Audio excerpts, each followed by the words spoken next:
الحمد لله رب العالمين والصلاة والسلام على سيد الأنبياء والمرسلين وعلى آله وأصحابه وأزواجه وذرياته أجمعين أما بعد. قال الله تبارك وتعالى: أعوذ بالله من الشيطان الرجيم. بسم الله الرحمن الرحيم. يا أيها الذين آمنوا إذا نودي للصلاة من يوم الجمعة فاسعوا إلى ذكر الله وذروا البيع ذلكم خير لكم إن كنتم تعلمون. صدق الله العظيم. اللهم صل على محمد وعلى آل محمد كما صليت على إبراهيم وعلى آل إبراهيم إنك حميد مجيد. اللهم بارك على محمد وعلى آل محمد كما باركت على إبراهيم وعلى آل إبراهيم إنك حميد مجيد.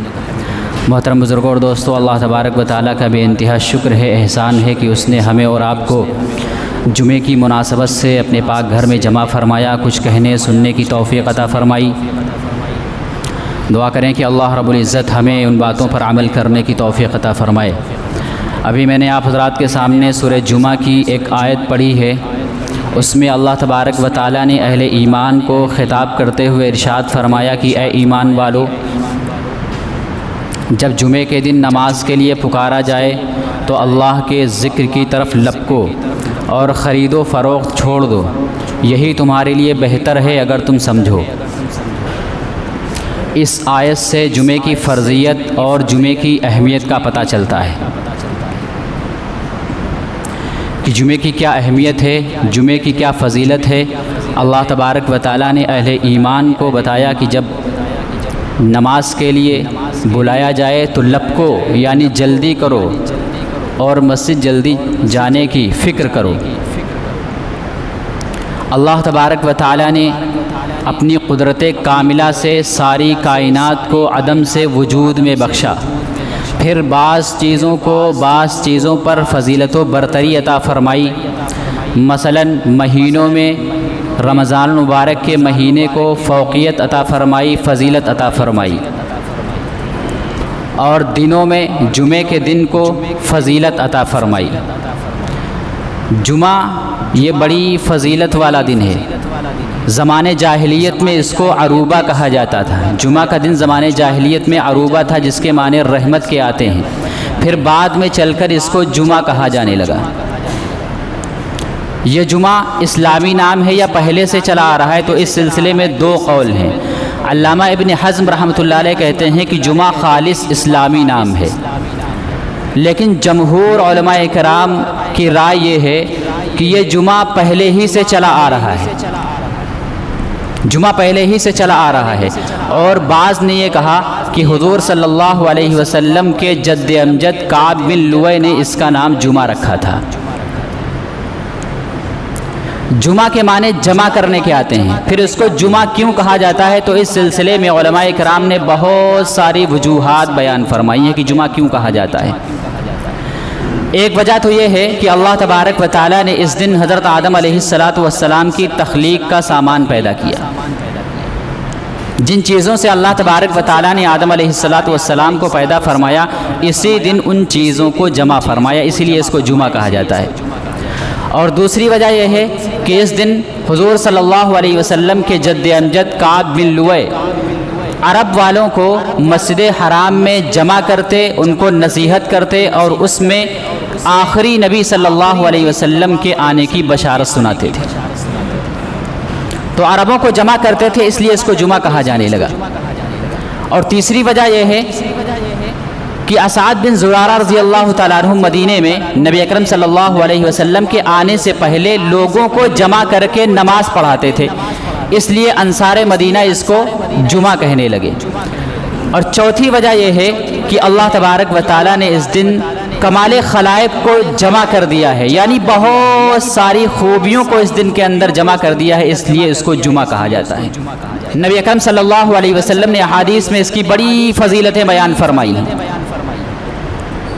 فرمایا کہ اللہ تبارک و تعالیٰ کے نزدیک جمعے کا دن تمام دنوں میں سب سے بہترین دن ہے. اسی دن اللہ تبارک و تعالیٰ نے حضرت آدم علیہ السلام کو پیدا فرمایا، اسی دن ان کو جنت میں داخل فرمایا اور اسی دن ان کو جنت سے نکالا، زمین پر اتارا، اور اسی دن قیامت واقع ہوگی. اسی طرح نسائی شریف کی ایک روایت ہے اس میں اللہ کے رسول صلی اللہ علیہ وسلم نے ارشاد فرمایا کہ جمعہ کا دن تمام دنوں میں سب سے افضل ترین دن ہے۔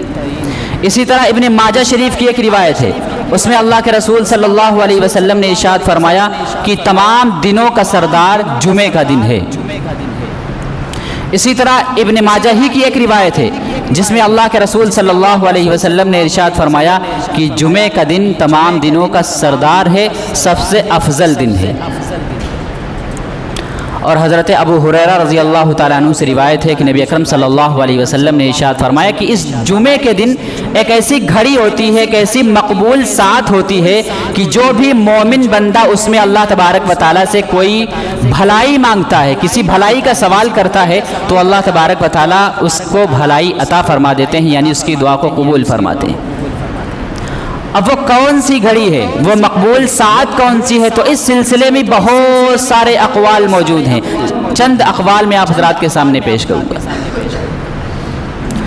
حضرت ابو ہریرہ رضی اللہ تعالیٰ عنہ کی ایک روایت ہے، اس کے مطابق صبح صادق سے لے کر طلوع آفتاب تک کا وقت ہے کہ اس میں اللہ تبارک و تعالیٰ دعا قبول فرماتے ہیں۔ حضرت عائشہ رضی اللہ کی ایک روایت کے مطابق مؤذن کے اذان دینے کا جو وقت ہوتا ہے وہ قبولیت کا وقت ہے۔ اسی طرح حضرت ابو ہریرہ رضی اللہ تعالیٰ عنہ کی حدیث ہے، وہ اس کے راوی ہیں، فرماتے ہیں کہ جس وقت جمعے کا وقت ہوتا ہے، نماز کا وقت ہوتا ہے، یہی قبولیت کا وقت ہے۔ اسی طرح حضرت ابو ہریرہ رضی اللہ تعالیٰ عنہ کی ایک روایت اور ہے، اس کے مطابق فرماتے ہیں کہ عصر اور مغرب کے جو درمیان کا وقت ہے وہ قبولیت کا وقت ہے۔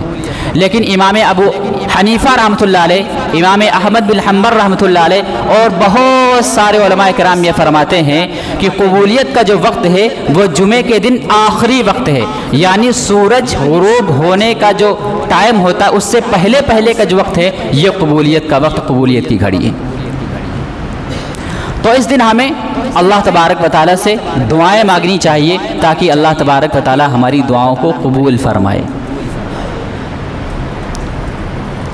حضرت ابو ہریرہ رضی اللہ تعالیٰ عنہ ایک روایت نقل کرتے ہیں کہ اللہ کے رسول صلی اللہ علیہ وسلم نے ارشاد فرمایا کہ جو شخص جمعے کے دن غسل کرتا ہے اور اچھی طرح غسل کرتا ہے، پھر مسجد آتا ہے اور جتنی اس کو میسر ہو نفل نماز پڑھتا ہے، تو اللہ تبارک و تعالی اس جمعے سے لے کر گزشتہ جمعے تک اور مزید 3 دن کے گناہ معاف فرما دیتا ہے۔ بخاری شریف کی ایک روایت ہے جو حضرت سلمان فارسی رضی اللہ تعالیٰ عنہ سے مروی ہے، وہ فرماتے ہیں کہ اللہ کے رسول صلی اللہ علیہ وسلم نے ارشاد فرمایا کہ جو شخص جمعے کے دن غسل کرتا ہے اور اچھی طرح پاکی حاصل کرتا ہے اور پھر اگر میسر ہو تو تیل استعمال کرتا ہے، اگر خوشبو میسر ہو تو خوشبو استعمال کرتا ہے، پھر مسجد آتا ہے اور لوگوں کی گردنوں کو پھلانگتا ہوا نہیں آتا ہے، لوگوں کے درمیان گھستا ہوا نہیں جاتا ہے، اور جب امام خطبے کے لیے نکلتا ہے تو خطبہ شروع سے لے کر آخر تک خاموشی سے سنتا ہے اور امام کے ساتھ میں نماز ادا کرتا ہے، تو اللہ تبارک و تعالیٰ اس جمعے سے لے کر گزشتہ جمعے تک اس کے سارے گناہوں کو معاف فرما دیتا ہے۔ اتنی بڑی فضیلت ہے جمعے کے دن کی۔ اسی طرح ایک روایت ہے، حضرت ابو ہریرہ رضی اللہ تعالیٰ عنہ ارشاد فرماتے ہیں کہ اللہ کے رسول صلی اللہ علیہ وسلم نے ارشاد فرمایا کہ جب جمعے کا دن ہوتا ہے تو فرشتے مسجد کے دروازے پر بیٹھ جاتے ہیں اور آنے والوں کا نام لکھتے ہیں۔ جب امام خطبے کے لیے نکلتا ہے تو وہ فرشتے اپنا رجسٹر لپیٹ دیتے ہیں، بند کر دیتے ہیں۔ آگے اللہ کے رسول صلی اللہ علیہ وسلم نے فرمایا کہ جو سب سے پہلے آتا ہے اس کو اللہ کی راہ میں ایک اونٹ قربان کرنے کا ثواب دیا جاتا ہے، جو اس کے بعد آتا ہے اس کو اللہ کی راہ میں ایک گائے قربانی کرنے کا ثواب ملتا ہے، اس کے بعد جو آتا ہے تو اس کے ایک بکری قربان کرنے کا ثواب ملتا ہے، پھر اس کے بعد جو آتا ہے تو اس کے ایک مرغی قربان کرنے کا ثواب ملتا ہے، پھر اس کے بعد جو آتا ہے تو اس کے ایک انڈا قربان کرنے کا ثواب ملتا ہے، اللہ کی راہ میں ایک انڈا دینے کا ثواب ملتا ہے۔ تو جمعے کے دن کی اتنی ساری فضیلتیں ہیں، اتنے فضائل ہیں، لیکن اس کے باوجود اگر کوئی جمعے کے ادا کرنے میں کوتاہی کرتا ہے، غفلت برتتا ہے، تو اس سے زیادہ بدنصیب اور محروم القسمت کون ہو سکتا ہے کہ اتنی ساری فضیلتیں اللہ کے رسول صلی اللہ علیہ وسلم نے ارشاد فرمائی ہوں، اس کے باوجود وہ غفلت برتتا ہو، لاپرواہی کرتا ہو اور بغیر کسی عذر کے جمعہ نہ پڑھتا ہو بدقسمت ہی ہوگا، محروم القسمت ہوگا۔ اور جو شخص جمعہ چھوڑ دیتا ہے تو اللہ کے رسول صلی اللہ علیہ وسلم نے بڑی وعیدیں ارشاد فرمائی ہیں۔ فرمایا اللہ کے رسول صلی اللہ علیہ وسلم نے جو شخص بغیر عذر کے 3 جمعہ چھوڑ دے تو اللہ تبارک و تعالیٰ اس کے دل پر مہر لگا دیتے ہیں، یعنی پھر اس کو بھلائی کی توفیق نہیں ہوتی، پھر اس کو نیک اعمال کرنے کی توفیق ہی نہیں ہوتی ہے۔ اسی طرح حضرت ابن عباس رضی اللہ تعالیٰ عنہ فرماتے ہیں کہ جو شخص بغیر عذر کے جمعہ چھوڑ دے تو اللہ تبارک و تعالیٰ کے رجسٹر میں، جس میں کسی قسم کا رد و بدل نہیں ہوتا ہے، اس کو منافق لکھ دیا جاتا ہے۔ اسی طرح حضرت عبداللہ ابن عمر رضی اللہ تعالیٰ عنہ اور حضرت ابو ہریرہ رضی اللہ تعالیٰ عنہ روایت کرتے ہیں کہ اللہ کے رسول صلی اللہ علیہ وسلم کو منبر پر سے یہ ارشاد فرماتے ہوئے سنا ہے کہ تم جمعہ کے چھوڑنے سے باز آ جاؤ، ورنہ اللہ تبارک و تعالیٰ تمہارے دلوں پر مہر لگا دے گا اور تمہیں غافل لوگوں میں لکھ دے گا، غافل لوگوں میں تمہارا شمار ہوگا۔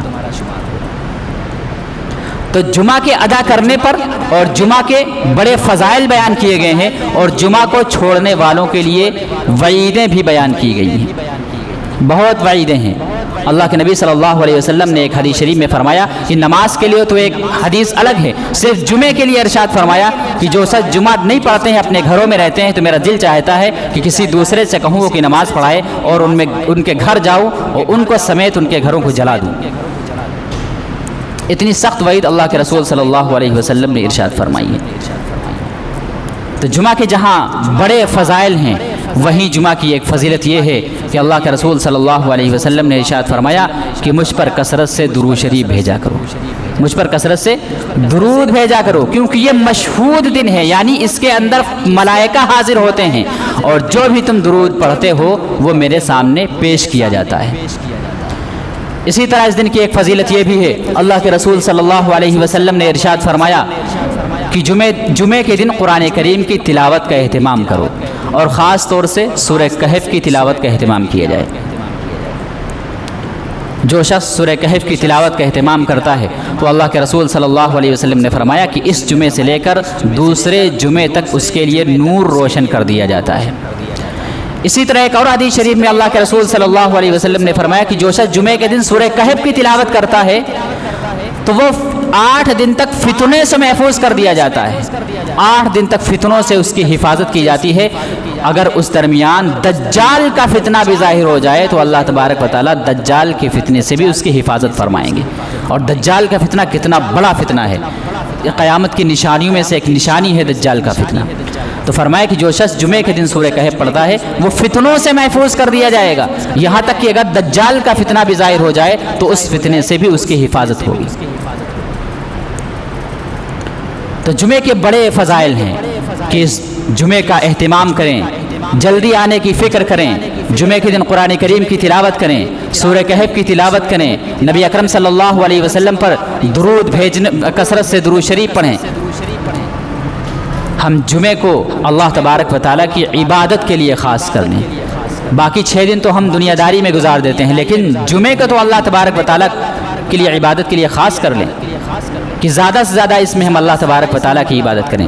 بہت سے لوگ جمعہ پڑھنے بھی آتے ہیں لیکن صرف 2 رکعت پڑھ کر چلے جاتے ہیں، صرف 2 رکعت پڑھ کر چلے جاتے ہیں، جبکہ جمعے سے پہلے بھی 4 رکعت سنت مؤکدہ ہیں، اور جمعے کی 2 رکعت تو فرض ہے ہی، جمعے کے بعد بھی 4 رکعت نماز سنت مؤکدہ ہے، اس کے بعد 2 رکعت سنت ہے، بھی 2 رکعت نفل ہے۔ چاہیے کہ تو ہم سب رکعتیں پڑھیں، لیکن سنت مؤکدہ جو ہوتی ہے وہ تو ضروری ہوتی ہے، یعنی پہلے 4 رکعت یہ بھی ضروری ہے، اور جمعے کی نماز کے بعد 4 رکعت سنت مؤکدہ یہ بھی ضروری ہے۔ تو ہم جمعے کا اہتمام کریں، خاص طور سے اللہ تبارک و تعالیٰ سے دعا کریں کہ اللہ تبارک و تعالیٰ ہمیں ان باتوں پر عمل کرنے کی توفیق عطا فرمائے۔ وآخر دعوانا الحمدللہ رب العالمین۔